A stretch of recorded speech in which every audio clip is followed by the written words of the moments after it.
Fire Sword, Chapter 45. Return. What?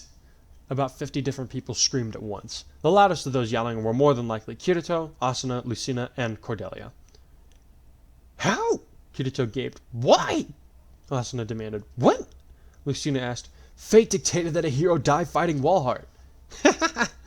Klein laughed heartily. Like I said, destiny can take a hike. I pretended to go with the flow, paid possum. Rubbing his neck with a slight wince, he added, Truth is, it wasn't that hard. Bastard nearly did me in, but thanks to this young lady, he made a gesture towards the girl that had entered the scene on Red Wings. I managed to make it out okay.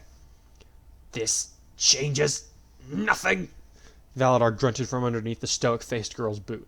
Robin is under my control. The little princeling is... Everyone recoiled in surprise when Robin rounded on his father and delivered a thunderous kick to the side of his head, rendering him stunned into silence. Checkmate, he said stiffly. Valadar muttered, incapable of forming full words. Think it's time we drop the act, Crom? Robin asked with a trace grin. What are you... Lucina asked hoarsely. Things were just moving too fast for her to keep up. Crom suddenly pushed himself off the ground, slowly but surely with Robin's help. Next time, you're a playing decoy, he grunted. Crom?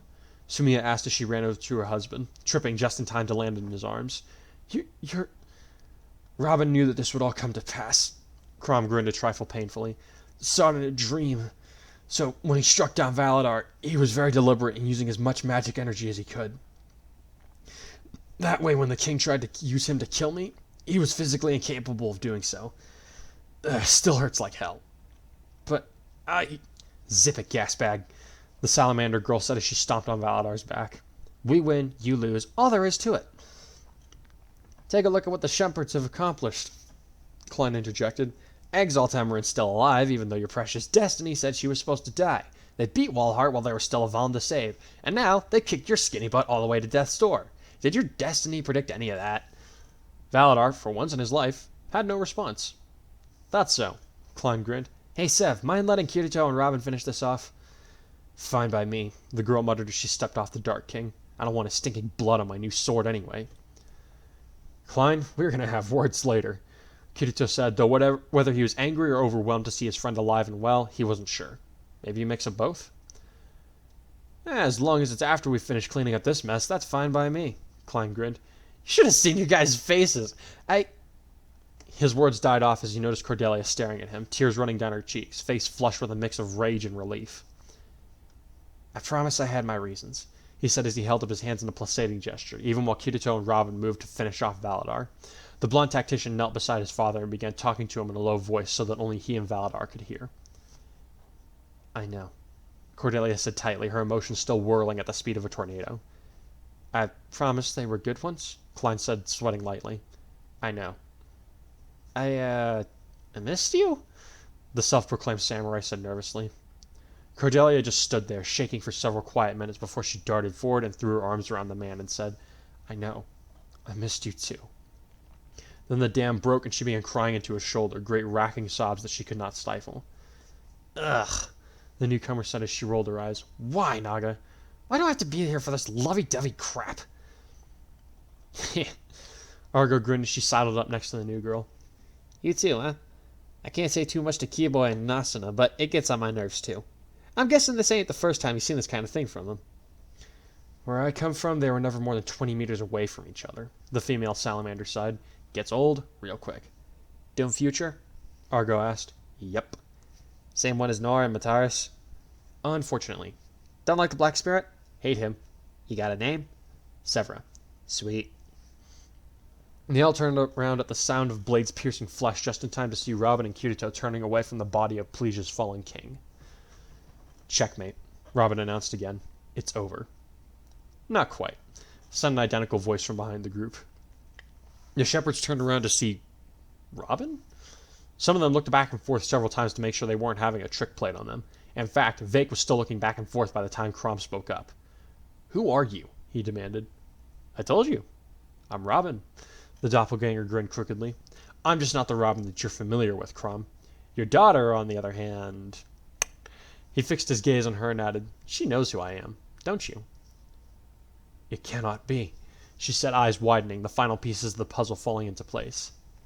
I can, and I am. The man laughed, greatly amused. Did you really think that your precious divine dragon was the only one capable of traveling through time? Anything she can do, I assure you, I can do better. Who are you? The shepherd's Robin shouted. Stop speaking in riddles! Dear Robin, his twin chuckled darkly. So brilliant when it comes to a map, but so blind when the truth is staring you in the face. Very well. To lower the conversation's terminology to your level, I am you from the future. I am what you are destined to be, the fell dragon's vessel. Grima. Kirito breathed, the truth finally clicking in his head. How did we not see this before? Yes, 'tis I. The man nodded with a wicked grin. Looking at Kirito directly, he said, I must say, few things are worthy of a god's attention, but you certainly have merited my interest. To think that someone from such humble beginnings could defeat a curse of my own invention, it's quite peculiar. So it was you that put a curse on Yui? Asuna demanded. Of course, Grima shrugged. To me she is no threat, though I do admit any number of my forces would be most unfortunate to run into her once she reaches her adulthood. I'd rather not wait for her to become a thorn in my side like the other children. So while I'm thinking on it... He extended a hand and casually shot a blast of dark energy that was headed straight for Yui. Oh no you don't! Another familiar voice called out. Matara shot in front of the orb, caught it, and absorbed the magic. Glaring at Grima, he snarled, Nothing from the bowels of hell will ever touch her again! Ah, yes, the Black Spirit, the fell dragon smirked. I heard tales of your remarkable abilities. I'm glad to know they were not entirely unfounded. Hey, weren't you supposed to be keeping watch outside? Asuna asked. Tell me something. Mataras growled at his enemy, ignoring his mother. Where's the Grima of my timeline? Robin's dark clone asked. You heard me, you stupid lizard. Mataras said, his hands cupping together, pouring out the power that he had just obtained. Where is he? I heard your entire speech to Lucina and the others, so I know for a fact you came from their timeline. So where's the Grima from mine? The others all paused in surprise. The thought of Grima coming from the future to stop them had never occurred to them, much less two. Though now that the teenager raised the question, they realized it was a valid one. Where was the other fell dragon? Grima chuckled lightly. He and I had a disagreement. Long story short, we argued, and I ended up with a stronger opinion. So he did come here, Mataras muttered. But you destroyed him instead of working with him. Didn't care to share in the conquest? Not exactly. Grima smiled wider. You see, although I destroyed his consciousness, his power remained for me to take. If Robin ever taught me anything, it was to have a fallback plan. His eyes widened as he bared his teeth even further, and he said, Thanks to the power I hold from my alternate life, my resurrected body will be stronger than ever. His body began to glow with a dark aura. And in place of Robin, I will accept the power offered at my table. Uh-oh. Kirito paled. No sooner than the words left his mouth than the temple did begin to shake, the air vibrating with dark energy. Shepherds, move! Crom ordered. We need to evacuate the area. Mataras! Yui called over as the group began to flee. Where are the others? Right here, Marth said as he and Aversa stood in the doorway. But just in time for us to leave, it would seem. He had his sister slung over his shoulder, apparently still unconscious. Yes, we must leave, Aversa nodded vigorously. Grima has begun his ascension to power. Crom shot his grandson a question in the form of a look, so Marth said, She seems trustworthy for the moment, and I think we have bigger concerns. You have no idea, Mataras said grimly, his hands still emanating the dark magic that he had yet to release. They're about to get worse than you can imagine. No sooner than they had cleared the dark temple than did the roof of the building explode, and a shadowy titanic figure began to emerge from it. Dodging the debris with every ounce of skill and luck that they had, the shepherds only stopped running once the rocks stopped falling. Looking back up, they all stared with wide eyes as Grima's true form arose from the bowels of the earth. He was huge, easily the size of Elistal, if not larger. He could easily devour the entire group in one gulp and still have room for a palace. What now? Crom gasped, out of breath and clutching his side. Now, nothing, Lucina said as she sank to her knees, even as Grima began to take flight. It's over. It can't be over, Asuna said, though she didn't sound like she believed her own words. She may be right, Robin said, his head downcast. Without the fire emblem, we can't defeat him, and it was lost in the destruction of the temple. I wouldn't say that, said a strangely chipper voice. Everyone looked over to see Marth putting Morgan down, who was struggling to pull something out from under her shirt. Jeez, this thing is stuck, she muttered before she yanked out a golden shield. There we go. Everyone's jaws dropped as they realized that Morgan was holding the fire emblem in her hands.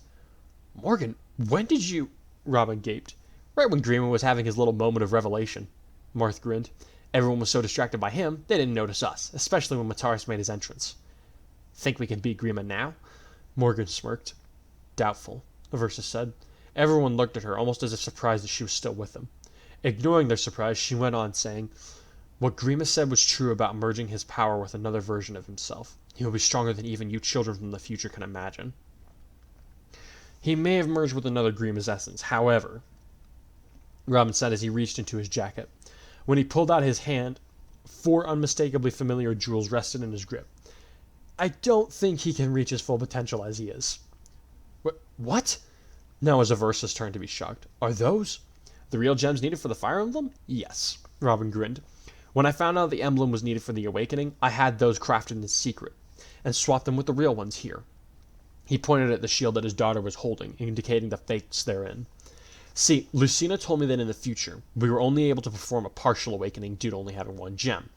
As such, her falchion can never reach its full potential. That also means neither can Grima, Aversa finished.